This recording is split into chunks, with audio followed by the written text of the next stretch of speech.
Welcome to Sunshine Cathedral's Queer God Squad. It's Friday, January 23rd, 2026. I am Bishop Darrell Watkins, the senior minister of the Sunshine Cathedral, and with me today are Bishop Robert Griffin, my husband, Reverend Dr. Ann Atwell, and Reverend Kevin Tesdall. We are the Queer God Squad. Visit sunshinecathedral.org to learn more about us. Queer God Squad was created by Hotspots Happening Out to support our mission to explore the value of faith in the LGBTQ community. There is no streaming TV show like this in the entire world. In 2026, we are celebrating the 40th anniversary of Hotspots magazine, with Queer News Tonight sharing over 11,000 stories and 11 million views so far. We are the largest nonprofit LGBTQ media organization in America, and we encourage you to support our mission to inform, entertain, and educate our community and allies. This is the Sunshine Cathedral Perspective. Queer God Squad and the Global Justice Institute object to U.S. attacks on Venezuela. The Global Justice Institute, for which Robert and I are both auxiliary bishops, released this statement on the night of January 3rd. The statement begins, "The events of January 3rd, 2006, involving the extraction of Nicolás Maduro by foreign military forces present a moral and theological crisis. While the suffering of the Venezuelan people under his leadership is well documented, a religious perspective rooted in peace and justice suggests that this so-called Operation Absolute Resolve sets a dangerous precedent that undermines the sovereignty of nations. When a foreign power unilaterally removes a country's leader, it violates the providential right of a community to determine its own path. True justice is not extracted from without, it must be cultivated from within through national reconciliation and communal transformation." Scripture warns against the hubris of empires. Indeed, the reign of God, sometimes called kingdom of God, is in opposition to the imperial domination. The use of overwhelming military force to seize a head of state, regardless of his crimes, is not the way of God's reign.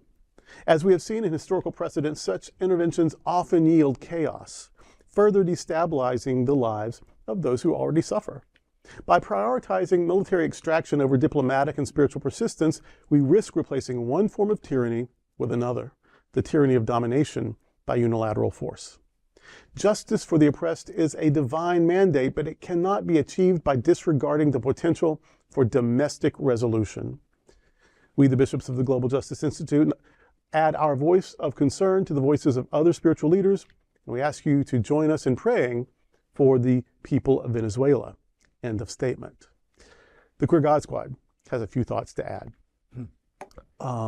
First of all, yeah, he's a bad guy.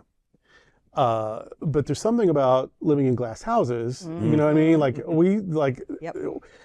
Our administration does not have the moral authority to throw stones anywhere. Anywhere, indeed. Anybody. Indeed. So there's that.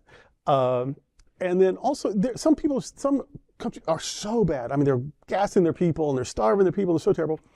And that's what the United Nations is for. So that we can argue and debate amongst ourselves. Is it time to intervene? Is it moral to intervene? Is it legal to intervene? And then collectively, they go in with peacekeepers or whatever.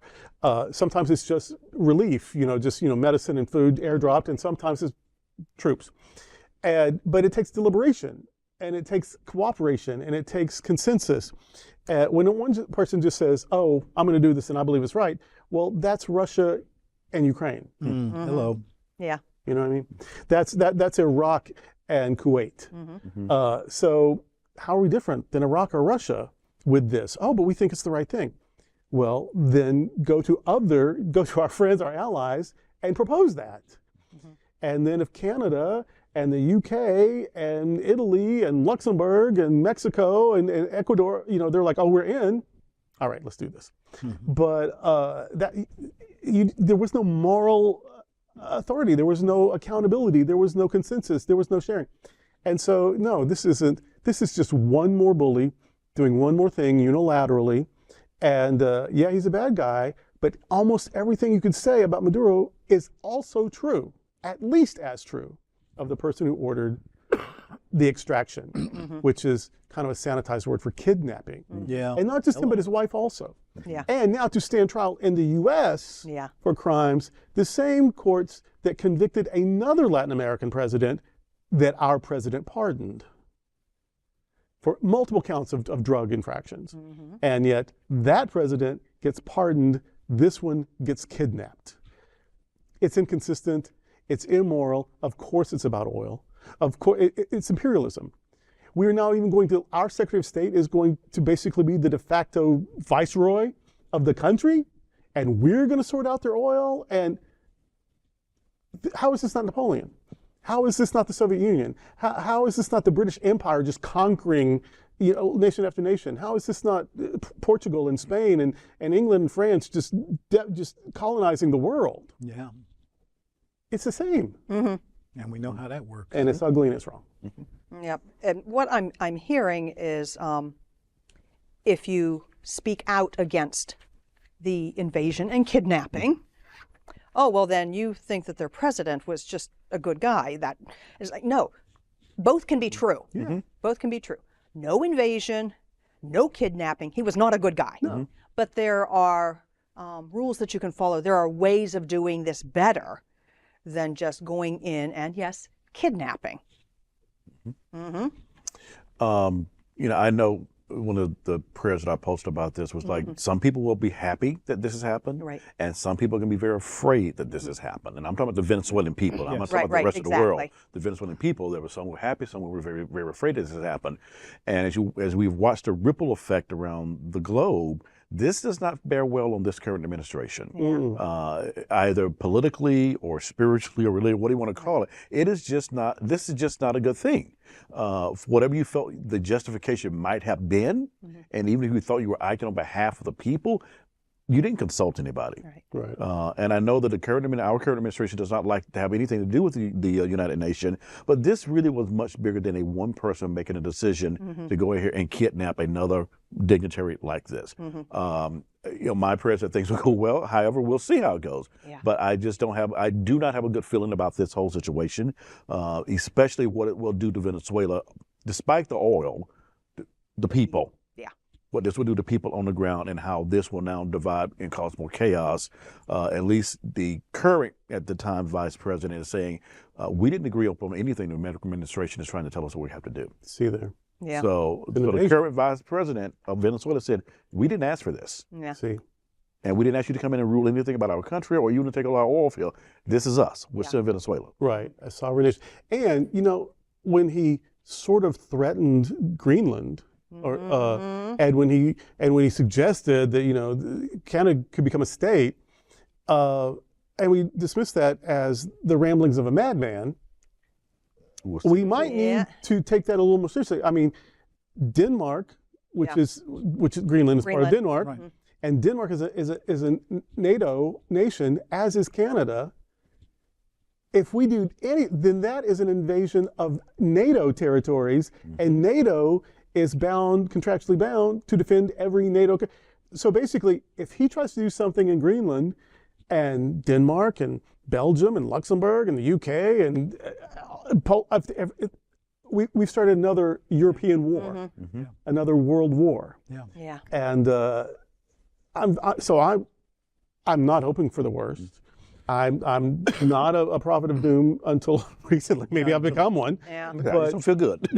But no, this person is unrestrained, unhinged, and is using the Justice Department and the military. That he's renamed the Department of Defense the Department of War. And his friend Franklin Graham has said that God is a God of war, and that God actually does hate people. That's the spiritual counsel he's getting. And so I'm very. This is. We got to pay attention. And yes, pray. Please pray. But praying without entering the voting booth, and praying while still spending money that benefits the oligarchs, and praying while still hanging out with the people who support the oligarchs, is not going to work. If you pray for one thing and behave in another way, behavior is going to win. So pray with your lives, not just your words. There are so many layers to this croissant. The thing that we don't pay attention to, I think, enough is that what happens when one sovereign nation goes into another sovereign nation and decide what's best for them. The United States saw it happen in Korea. The United States saw it happen in Vietnam. The United States saw it happen in Afghanistan. There was a Secretary of State that said, and I'm paraphrasing, when you go into something and you break it, it's yours. Mm-hmm. So now we're in Venezuela making decisions for the Venezuelan people that the Venezuelan people are telling you right now, we did not ask you to do this. So get the hell out. The oil is not yours. It has never been yours. We nationalized it in the 1970s because it was ours and is ours. That your oil companies that you told before you told Congress that you were going in think that it's theirs, they're crazy. Yeah. But we're there. We're going to have, I'm predicting, we're going to have boots on the ground. And that means that our military, our men and women are going to be at risk because the Venezuelan people are going to say at some point, get the hell out. Yeah. So we have to remember that when we go into something, that there should be a long-term plan. And on this one, there is no long-term plan. And I don't imagine that it's going to end comfortably for any government that has gone in and decided that they know what's best for the people of another sovereign nation. 3 nations tried to subdue Afghanistan. It's like, well, most of my life, so starting in the, actually for all my life, I mean, Britain and Russia and the U.S., and they haven't cried uncle yet. No. The U.S. has been trying to starve out Cuba since 1959. They haven't cried uncle yet. And if we do this to Venezuela, and we've already done too much, but if we even escalate that, they're going to be like the Ukrainians. They're going to fight hammer and tong, I believe, for their culture and their safety and their country and most people I think would. I mean, I hate Donald Trump. I'm on record. He is a vile, despicable human being. Probably the worst public figure I've ever known in my life. And if Canada came in here and tried to remove him, I'm like, oh no, he's ours to remove. Yeah. we're working on it. The ALCU is taking him to court every day. Like, we got this. So I would have to defend our sovereignty if that happened, and I bet that happens almost anywhere. Yes. And we can also rule out the fact of Venezuela's allies.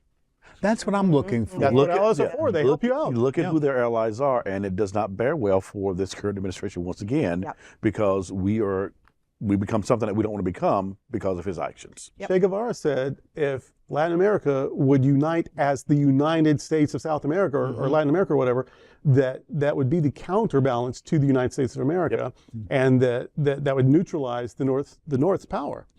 And Trump may be the one to make them follow Che Guevara's advice. Make it happen. Imagine. God help us. Yeah. And that's today with the Queer God Squad. Before we go, I want to invite you to check out our performing arts series in January 2026. In January, we will enjoy the antics of actor, singer, comic, drag artist Varla Jean on January 24th. Then on January 30th, Miss Richfield 1981 will bring her offbeat brand of hilarity to South Florida. And finally, on January the 31st, the beautiful voice and charming style of Ann Steele is back. Lesbians love her, gay men adore her, and all music lovers recognize her as an engaging musical performer. Information about these performances and other performers as well for ticketed shows can be found at sunshinecathedral.org/arts. And remember the Cathedral Pub. The Sunshine Cathedral Center for the Performing Arts offers the Cathedral Pub experience. The Cathedral Pub offers performance attendees an inviting space to gather and connect with friends prior to the show, or a place to be while waiting for the doors to open. Guests enjoy live music, beverages, and appetizers in a comfortable meet and greet environment while they await the start of their performance. On show nights, the Cathedral Pub opens an hour before each performance and closes 15 minutes before it starts. Entry to the Cathedral Pub, hear me, entry to the Cathedral Pub requires a separate purchase from your seat ticket, and the link can be found on the seat selection page. Take your chance if you want to that there will be space to get it at the door, but usually it sells out ahead of time. It's limited to 30. So get it online, and then you're guaranteed. Thank you for joining the Queer God Squad today. We are here daily at 3 p.m. to have some fun and to discuss what our LGBTQ community is talking about. Please like and share this and other episodes of the Queer God Squad. Sunshine Cathedral is the world's leading progressive queer church. Progressive, queer, and God. are words that naturally should go together. Remember that we are all in this together. And also remember, you are God's miracle, not God's mistake. Until next time, we are the Queer God Squad. Bye.